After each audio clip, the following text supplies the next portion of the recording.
Hi friends, welcome back to Measure Me Life. I'm Tammy Roach, and today we're going to be talking about intermittent fasting and some of the frequently asked questions. Number one, what is intermittent fasting? Intermittent fasting is not a starvation diet. And fasting is a controlled eating schedule. Only has an eating window and a fasting window. That's it. You're always either in a fasted state or a fed state. With fasting, it's a little bit different than other diets because you're only concerned with the clock. You don't have to worry as much about what you're eating. It's not like a traditional diet where you're watching points or calories or carb intake. Within the Measure Me Life group, we follow a book called Delay, Don't Deny. It's by Jen Stevens. And the premise of the book is you can eat whatever you want within reason during your eating window. So let's talk about the window. So you have what's called a closed window, which is when you're fasting, an open window, which is when you're feasting or when you're eating. If you're doing this to lose weight, you will want to strive for about 18 to 24 hours. That gets you the maximum in weight loss. What I like to tell people when they're starting out is really just start with like 12 hours. And then if you can make it 12 hours, try for 14, 16, and then make your way up to 18 and 20 hours. I strive for 18 hours every day. What I'll do is after I eat dinner, say at 6 o'clock, I close my window. That's it. No more to eat that night. And then I'll go to bed. And then the next morning, I'll drink my coffee and I'll drink ice water until about 12 o'clock. If I can do that, close my window at 6 o'clock at night and not open it back up until noon, that gives me an 18-hour window, which is awesome. One of the reasons I think that this appeals to so many people, no matter what your schedule is, if you're on third shift or second shift, you can definitely be a faster because you can tweak your hours to the times that you're eating and the times that you're not eating. Number two, how does intermittent fasting help me lose weight? That's a great question. Right off, there's the calorie intake. So if you're intermittent fasting and you're only eating a third of the time that you used to be eating, there's the calorie reduction. So if you're doing OMAD, which is 1 meal a day, you're basically having a snack when you break your fast, and then you'll have a meal and then possibly a dessert. So just think about it. I mean, even if you had like a Big Mac meal or something, you're still gonna have significantly less calories than you would have if you were eating from the time you got up in the morning until you went to bed at night. It does increase your metabolism when you're fasting. Here's how I like to describe how this whole thing works. When we eat food, we use that food for energy. We use that food to help us talk, to help us walk, to help us think, to help us breathe, to help us sleep. Everything we do, we use that food as energy. Whatever we don't use as energy, if we eat more food than we're gonna burn, then those go into what's called glycogen stores. And it's stored in your body as fat.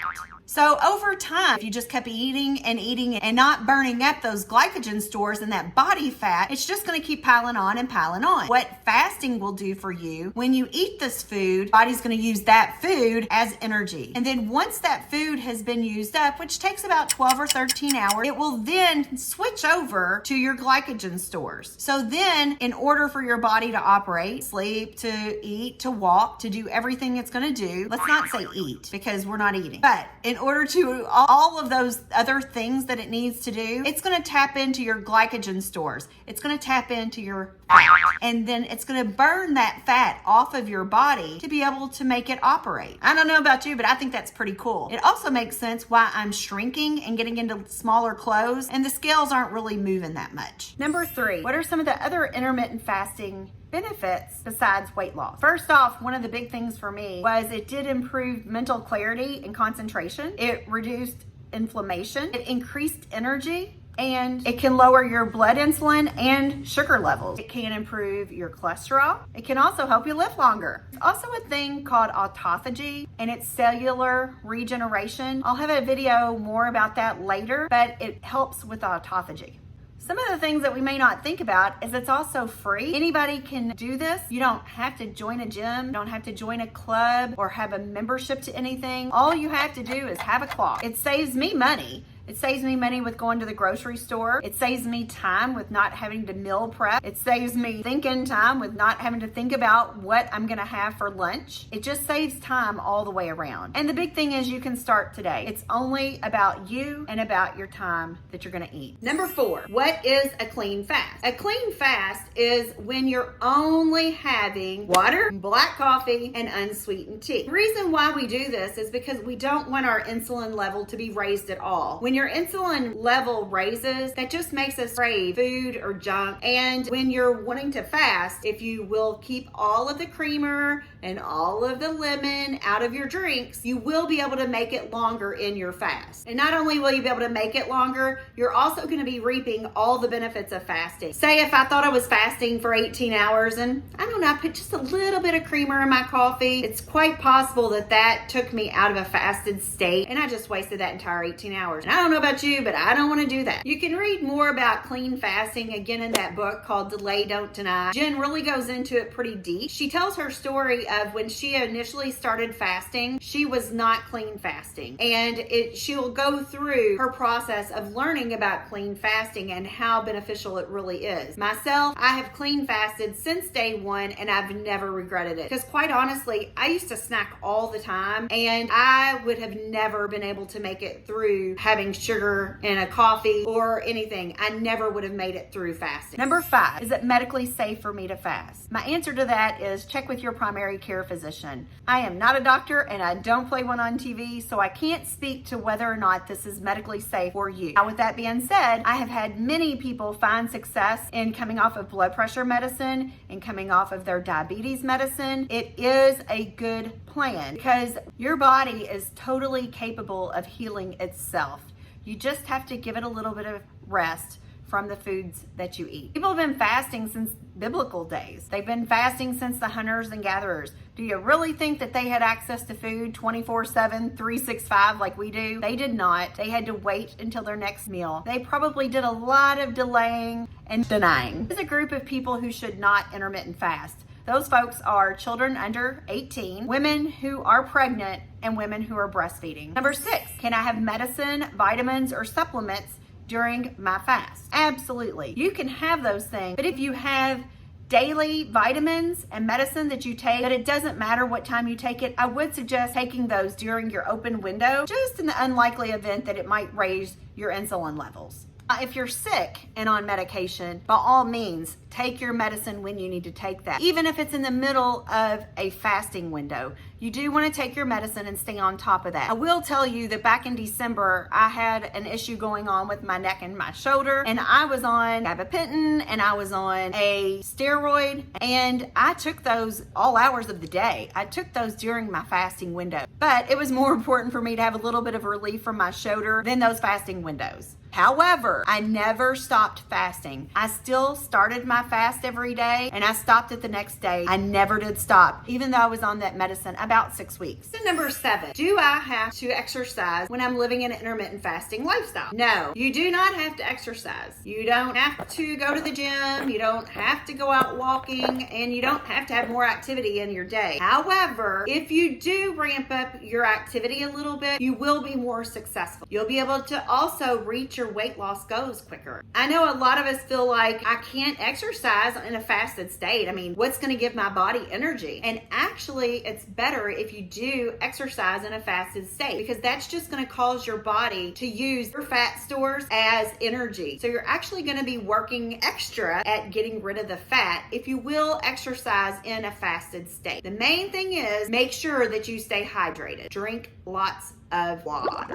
Number 8, what can I eat and drink? During your fast, you can only drink, what is it? Water, black coffee, and sweet tea. That's it. Nothing else. No chewing gum, no mints, no lemon in your water, just those 3 things if you're going to clean fast. During your open window, you're free to eat whatever you want. You can eat a plant-based diet. You can eat a low-carb diet. You can eat a Little Debbie diet if you want. However, you're going to be more successful the healthier that you eat. So I don't think if you ate Little Debbie's all the time, I don't think you're going to be very successful. I may or may not have tried that before. And what I do like about this lifestyle is I do tweak it quite often. So I already have the fasting down, and I'm fasting about 18 hours a day. But there for a long time, I would drink quite a few soft drinks during my eating window. I've tried to cut back on the soft drinks, and I've tried to cut back on sugar a little bit. That doesn't mean that I can't have a piece of cake, or it doesn't mean that I can't eat at celebrations, but just on a day-to-day basis, I really have tried to cut back, and I can see some progress being made both on my body and a little bit on the scales. I think one of the biggest questions I get is question number 9. Question number 9 is, well, well, can I have just a little bit of creamer in my coffee? Because I cannot drink black coffee. No, refer to question number 8. You cannot have creamer in your coffee if you are going to have a clean fast. You can try it, but you're going to be white knuckling through each fast, and you're also not going to commit to this, I can promise you. I didn't even like coffee before I started intermittent fasting. Would not drink coffee. I like the smell of it, but I didn't like to drink it. Now I'm drinking almost a pot of coffee a day. It helps me to make it from when I wake up until when I decide to open my eating window. Something that my friend Tammy Scroggum came up with, she's also my partner with MeasureMeLife, came up with a saying that morning coffee is like her daily medicine because it really does help to ward off hunger in the mornings and also to give you a little bit of energy. Now, if you can't drink your coffee without creamer, fasting is probably not for you. Now, with that being said, you can have creamer in your coffee, just has to be in an open window. Question number 10, when should I start? Should I just wait until Monday? And my answer is always no, do not wait till Monday. Start today, start tonight. As soon as you're finished with your last meal of the day, or as soon as you're finished with your last snack or bowl of ice cream, you're gonna get started with fasting. If you're the least bit excited about this possible way of life, please, please, please do not wait until the proverbial Monday. Because by the time Monday rolls around, you will have already forgotten about intermittent fasting. If you think about it, we all fast anyway. There are lots of us who fast and we don't even realize that we do. If you do think that fasting's for you, come on and give it a try. You won't know unless you try. Question number 11, how long is it going to take me to see results? This depends on you, not on me, not on this fasting plan. It depends on whether or not you will do a clean fast. If you're listening to other people and having 500 calories during your fast or thinking that you're going to sneak in some creamer, I'm telling you, you will not be able to make it through long fast. All that creamer will do is make you crave food. Trust me. It'll depend on the duration of your fast. If you're only going 13 to 14 hours a day fasting, you're probably not going to be as successful and not going to lose the weight as quickly as someone who's able to do it 18 to 23 hours. And the big one is delay, don't deny is what we believe in. If you're not seeing much success, you really may want to take a look at your eating window and see what exactly you're eating. Are you eating too many carbs? Are you drinking too many soft drinks or too much alcohol? You can really look into your window and then you can tweak it. During your eating window, I would like to say that you can eat whatever you want, but I will say this, it's much easier to participate in special occasions or occasional treats, and you will see success. And the last thing is if you'll add movement into your day, you will see results much quicker than just not doing any exercise. You need to give yourself at least 50 fasts to see any type of difference. Like I've told you before, make sure you take pictures on day 1. Make sure you take your measurements. You can weigh yourself, but don't get too caught up on your weight. You really want to look at pictures and look at your measurements and your clothing sizes to tell the difference when you're intermittent fasting, because it's a little bit different than weight. We're losing fat, so we're actually shrinking instead of just losing weight. So if you can give it 50 fasts, listen, that's less than 2 months. It's only 7 weeks. And you can do this for 7 weeks, right? Please give it a try. I promise you, you will love it. And then as a bonus, you do need a fasting community. You need people who can answer questions, people who are on the same journey as you. You'll want to register for our private Facebook group. We are at MeasureMeLife.com. You can go out to our website, send us your email, and then we'll get you into our private Facebook group. As of May of 2020, we have over 700 people in this Facebook group, and we're pretty active. How we are different than other Facebook groups is that we have a monthly Measure Me meeting. It's in Shepherdsville, Kentucky, and we meet one Sunday night a month. When we meet, we do measurements, we have guest speakers, and talk about the struggles and the triumphs that we all have. What's really cool is we also broadcast these over Facebook Live. So if you're not in Kentucky, you can still join us from anywhere in the world as long as you have Facebook. We also have a weekly check-in with Facebook Live, again, within our private Facebook group, but you can come in there and ask questions, and I chit chat with you all, and we have a really good time, and everybody looks forward to those. I hope to see you some Tuesday night. But if you think you're ready to get started, please go check us out on MeasureMeLife.com. You can watch other YouTubes, and you can also join up for our private Facebook group. We'd love to have you as a part of our group. See you thinner.